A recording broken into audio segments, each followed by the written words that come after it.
Non, mais c'est que tout doit être très clair. Daniel, je pense qu'on peut l'applaudir encore chaleureusement. Bravo Daniel. Et on va enchaîner, on va appeler Grégoire de Rosewood qui nous rejoint. On peut continuer à applaudir. Hein, comme ça, c'est un réveil collectif. Voilà. La remise en route. Grégoire reconduit, tout droit venu de Nantes. Bonjour. Grégoire, bonjour. Ça fait plaisir de se recroiser. La dernière fois, c'était à Nantes il y a quelques années. Cela ne nous rajeunit pas. Et non. Toujours dans le faire-part. Ouais. Eh ben super, eh ben on va en savoir plus. Ce matin on a fait dans la santé, on a fait dans l'agriculture, on a fait dans la joaillerie, etc. Eh ben joaillerie, on a parlé de mariage, et ben on va faire part de mariage et on va choisir Rosewood. Et tu vas nous expliquer Rosewood, ce qui est devenu la machine de guerre Rosewood, avec là aussi, la machine de guerre c'est un peu relatif, la super... voilà, bon, bref, je te laisserai 10 minutes pour toi Grégoire. C'est parti. Donc bonjour à tous, merci de m'accueillir. Donc je suis Grégoire Monconduit, je suis dirigeant fondateur de Rosewood. Alors Rosewood, vous connaissez peut-être pas. Alors, déjà il faut que voilà, c'est ça. Nous on fait des faire-part, on s'est lancé dans le faire-part de naissance en 2010, et puis ensuite on s'est étendu au faire-part de mariage, à la carte de vœux, à la carte d'anniversaire, au faire-part de baptême, et puis tout récemment aux albums photos. Donc voilà, c'est ce qu'on fait. On s'est lancé en 2010 à Paris, puis on est arrivé à Nantes fin 2011. Et ce qui nous a différencié dès le départ, c'est qu'on a voulu faire un produit hyper beau, hyper élégant. En fait, quand on s'est lancé en 2010, honnêtement, nos concurrents, ils faisaient des choses assez kitsch, assez moches, et nous, on a simplement fait le site qu'on aurait aimé trouver pour nos propres enfants, pour nos propres faire-part. Voilà. Donc le premier élément qui a fait qu'on a décollé, c'était, on va dire, la beauté du produit. Mais ce n'était pas que ça. En fait, ce qui a aussi vachement plu à nos premiers clients, c'est finalement notre capacité à faire un service hyper qualitatif. En fait, ce qu'on s'est tout simplement dit, ce qu'on se dit tous, c'est quand on fait un faire-part, ça correspond à un événement très particulier dans sa vie, très important, et donc il ne faut pas le louper. Et donc le faire-part qui annonce cet événement, il ne faut pas le louper non plus. Et donc là où nos concurrents imprimaient les faire-part de leurs clients directement sans les vérifier, donc avec des fautes d'orthographe, avec des photos moches, etc., nous on a pris le parti tout de suite, sans se poser vraiment la question de la rentabilité ou du modèle économique. On s'est simplement mis à la place du client et on s'est dit, si on commande un faire-part sur Internet, il ne peut pas être loupé, donc il ne peut pas y avoir de fautes d'orthographe, donc on les corrige. Donc la photo ne peut pas être mal imprimée, donc on la retouche. La mise en page doit être canon, donc on la reprend aussi, parce que faire une mise en page sur le web, c'est pas pareil que de faire une mise en page qui soit jolie sur le print, etc. etc. Et c'est ça qui a fait qu'on l'a décollé. Et c'est ça qui fait qu'aujourd'hui, vraiment, nos clients nous suivent parce qu'ils ont l'assurance avec nous d'avoir non seulement un design hyper élégant, imprimé sur un papier vraiment très qualitatif et avec des méthodes d'impression canon, mais ils ont aussi l'assurance qu'on va tellement bien s'occuper de leur faire-part qu'il sera de toute façon réussi. Et s'il est loupé, de toute façon, on le recommence. Alors c'est plus facile de recommencer un faire-part que de recommencer, je ne sais pas moi, une mission de conseil qui a duré 6 mois, parce que l'enjeu financier pour l'entreprise n'est pas le même, mais au moins on peut se le permettre, et donc on le fait. Voilà. Et nous, alors je ne sais pas si c'est notre mission, mais en tout cas c'est notre volonté, c'est de faire, on dit entre nous, et puis on le dit un peu à l'extérieur aussi, c'est de faire du bien avec du beau. Du bien parce que, effectivement, le client qui reçoit son colis, il doit être complètement épaté par ce qu'il reçoit, et il doit être complètement satisfait de l'expérience client qu'il aura eue avec nous. Il doit avoir le sentiment qu'on s'est bien occupé de lui, de manière authentique, de manière sympa, avec des conseillers clientèle, enfin c'est plutôt des conseillères clientèle d'ailleurs, qui s'expriment de manière authentique, qui prennent le temps qu'il faut. Il n'y a pas de script, il n'y a pas d'impératif de rentabilité côté service client, on en a ailleurs, mais pas là, parce qu'on veut que le client se sente hyper bien avec nous. Voilà. Et donc aussi, du bien avec du beau, on le fait, donc le beau c'est le faire-part, le bien pour le client. On a aussi une exigence vis-à-vis du bien-être de nos salariés, évidemment, et puis aussi vis-à-vis de la collectivité dans laquelle on vit. On crée de l'emploi, bien sûr, on est aussi neutre en carbone, c'est hyper important pour nous. On sait qu'on peut mieux faire, mais au moins on a ça, et c'est la base. Voilà. Et alors, on est là pour parler digital, mais en fait, nous, de base, c'est quand même un produit qu'on vend. C'est un produit physique. C'est du papier. Donc, je vous ai pris cette photo. C'est un gros plan d'un faire-part. Parce qu'on voit la texture du papier, on voit la qualité de la dorure. Et c'est ça qui a fait notre succès. C'est avant tout le produit, mais on va y revenir tout à l'heure. Et donc, je vous disais que depuis le 1er mai dernier, donc c'est tout récent, on s'est lancé dans les albums photos. En fait, de 2010 à 2018, du coup, on n'a fait que des faire-part. On a vraiment connu une croissance importante, parce qu'on est maintenant plus de 100 personnes. Mais il nous manquait un élément de récurrence de business. C'est-à-dire que les faire-part, forcément, on n'en fait pas tous les ans. Si on en fait 5 fois dans sa vie, c'est déjà un beau score. Alors que l'album photo, eh bien écoutez, là on peut en reprendre, on peut en refaire tous les 6 mois, tous les ans, et donc c'est un produit qui nous convenait pour pouvoir faire revenir les clients chez nous. Et puis par ailleurs, ça nous permet de nous diversifier, parce que c'est toujours un peu inquiétant de dépendre que d'une seule ligne de produit, même si elle est rentable, même si c'est une niche dans laquelle on est bien et qu'on est bien référencé, bien reconnu, c'est toujours mieux de pouvoir un peu se diversifier. Voilà, donc c'est ça qu'on a lancé.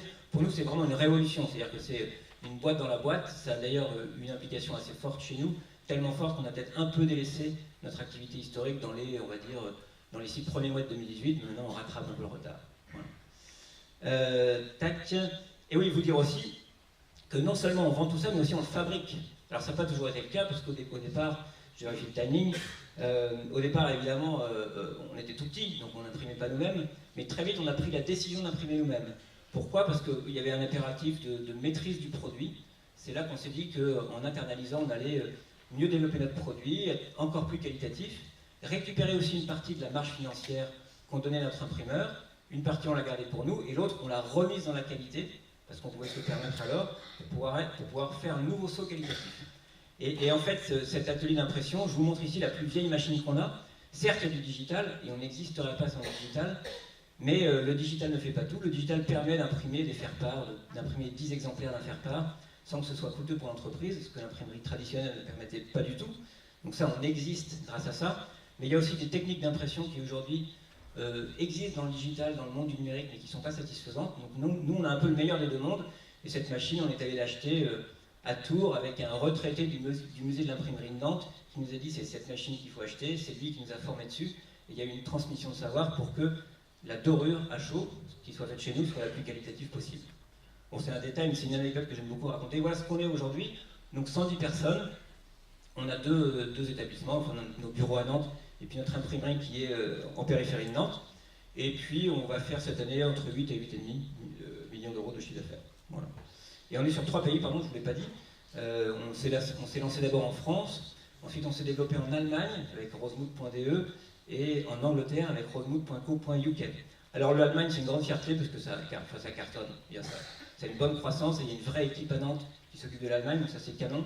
L'Angleterre ça fait 1 an qu'on l'a lancé et bon on est encore en train de le lancer, quoi. Ça va venir quoi, mais ça prend à peu près le même trajet que l'Allemagne donc tout va bien. Tac. Donc ce que je vous ai dit c'est que c'est vraiment... Nous, on a un modèle vraiment unique qui est j'appelle ça l'artisanat industrialisé. Parce qu'il faut quand même avoir en tête que quelqu'un qui fait un faire-part chez nous en ligne, il fait on va dire une V1 de sa création, et dans son espace perso, on va lui montrer sa V1 et une autre V2. On va lui dire, tu as fait ça, nous, on te propose ceci, cela, on a corrigé telle faute, on a retouché telle photo, la mise en page, ce sera plus élégant comme ça, est-ce que vous êtes d'accord? Oui, non. Oui, on imprime, non, on refait. Et on fait une V3, il n'est toujours pas d'accord, tac, on refait. Il n'y a pas de limite de temps, jusqu'à ce que le client soit satisfait. Donc ça, c'est fondamental. Alors, ça c'est... J'ai réfléchi en voiture en arrivant à Nantes, j'ai eu le temps, et, parce qu'il faut parler du digital. Nous, on est une entreprise digitale native, évidemment. Donc, avant tout, on existe et on est visible par le digital.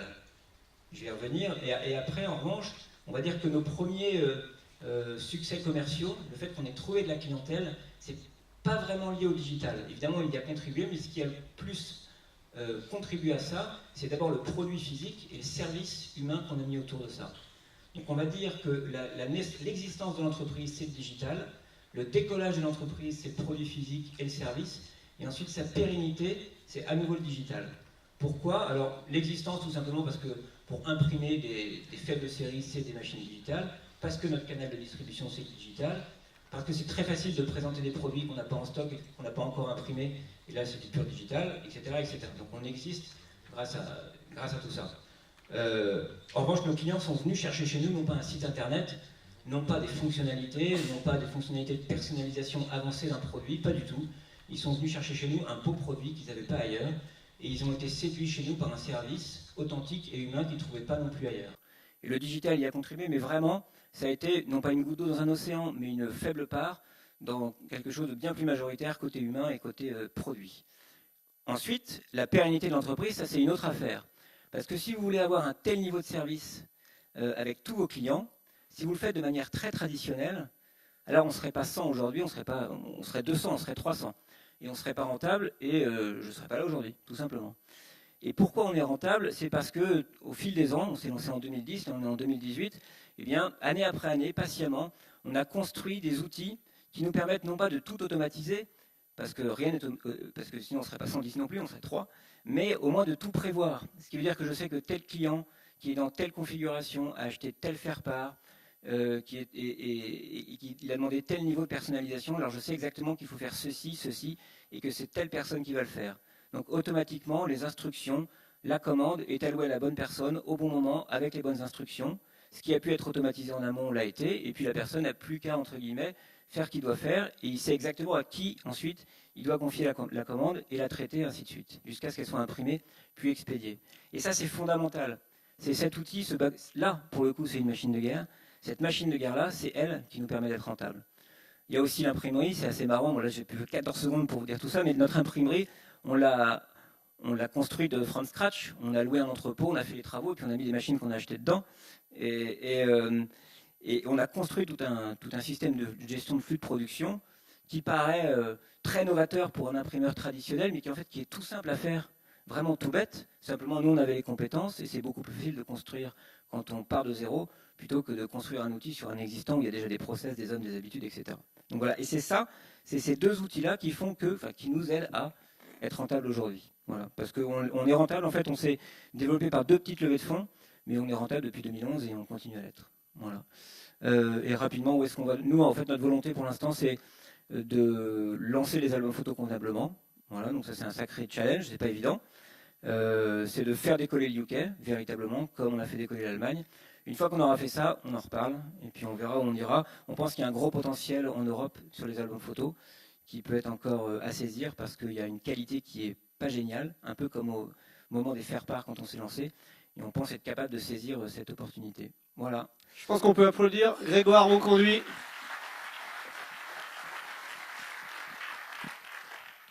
Là aussi, c'est bluffant, hein, avec la modestie qui te caractérise. Non, rien de particulier. C'est une chance. Enfin, je dis toujours, on n'a pas commencé par ça. On a commencé par faire des petites annonces, du faire-part familial sur Internet. Donc, la personne du Télégramme qui est là connaît peut-être ça, le carnet du jour, mais sur Internet. Donc, c'était du faire-part virtuel, ça n'a pas marché. Et puis, on s'est mis au faire-part papier, qui était encore plus une passion d'ailleurs que le faire-part virtuel. Donc, c'est de la chance aussi. On s'est lancé dans un truc qui ne marchait pas et qui était proche d'une activité qui a fonctionné, elle.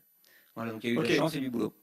D'accord. De la chance, j'entends, mais aujourd'hui, tout à l'heure, Daniel Sauvager parlait du matraquage de certains acteurs, par exemple, dans la grande distribution, avec à grand renfort publicitaire. Là aussi, je tape faire part en ligne sur Internet.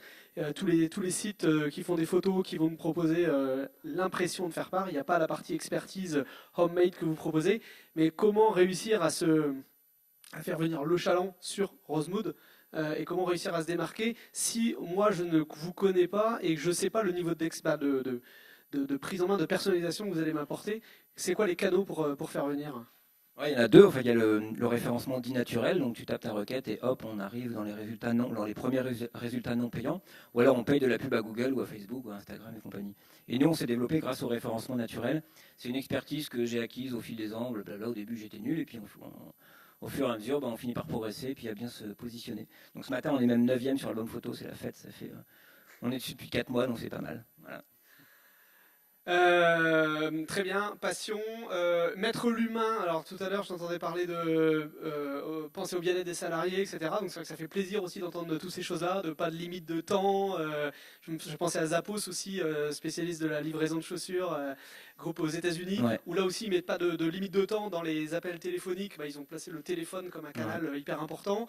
Donc là je trouvais des... Alors après, c'est pas vrai partout dans la boîte, c'est-à-dire que c'est vrai qu'au côté service client, il faut prendre le temps de s'occuper du client, mais après, les personnes qui traitent les commandes des clients, donc les graphistes et ceux qui sont à l'atelier, eux, ils sont contraints, ils ont une limite de temps, parce que s'ils en ont pas, je pourrais pas en embaucher 2 fois plus non plus. Donc effectivement, là, il y a une contrainte de productivité et de progrès aussi qui existe. Ouais. Et en termes un peu de politique managériale, est-ce qu'aujourd'hui les salariés co-construisent, participent à la fois à leur cadre de travail, au management, à la stratégie? Est-ce qu'ils sont impliqués pour justement, parce que ça va un peu de pair avec ce qu'on disait sur l'implication sur le bien-être des salariés?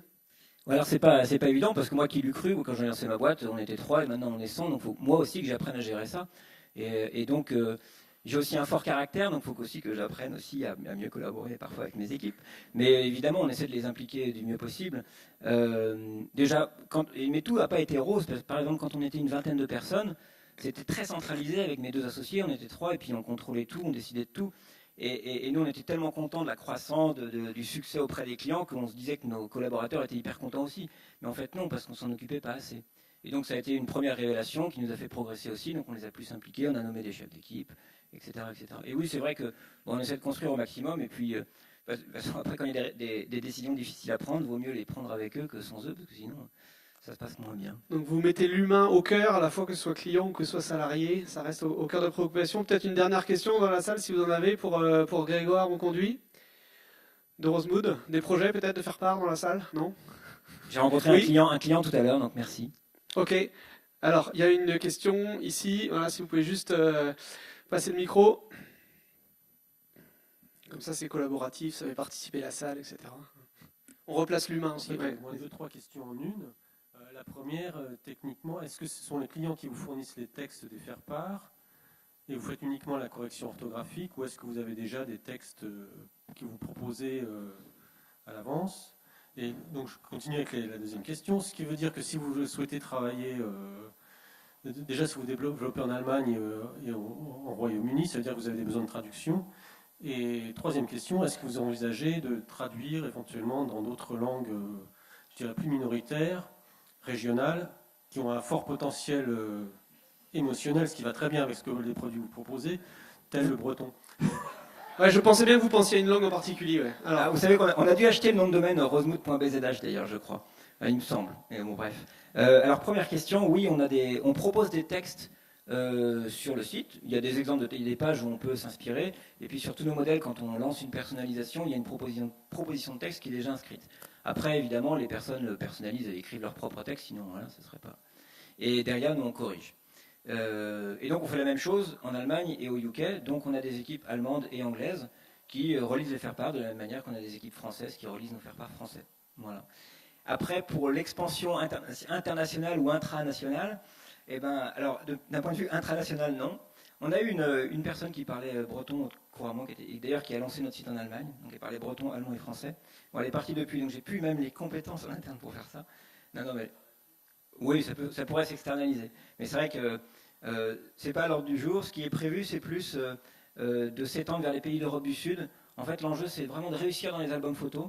Parce qu'au contraire des faire-part, les faire-part, c'est des goûts locaux et c'est des usages locaux. Les Anglais font même pas de faire-part de naissance, par exemple, alors que nous, on en fait beaucoup. Donc on n'est pas comme Playmobil à inonder le monde avec une seule collection. Il faut faire une collection pour l'Angleterre, une collection pour l'Allemagne. C'est hyper fastidieux, ça prend beaucoup de temps, beaucoup de ressources. Pour un résultat, pour l'instant, en Angleterre, qui n'est pas le bon. Alors que l'album photo, c'est un marché qui est beaucoup plus homogène d'un point de vue européen. Donc c'est beaucoup plus facile, si on réussit en France, de réussir, je pense, dans les autres pays. Voilà. Donc si on réussit dans les albums photos...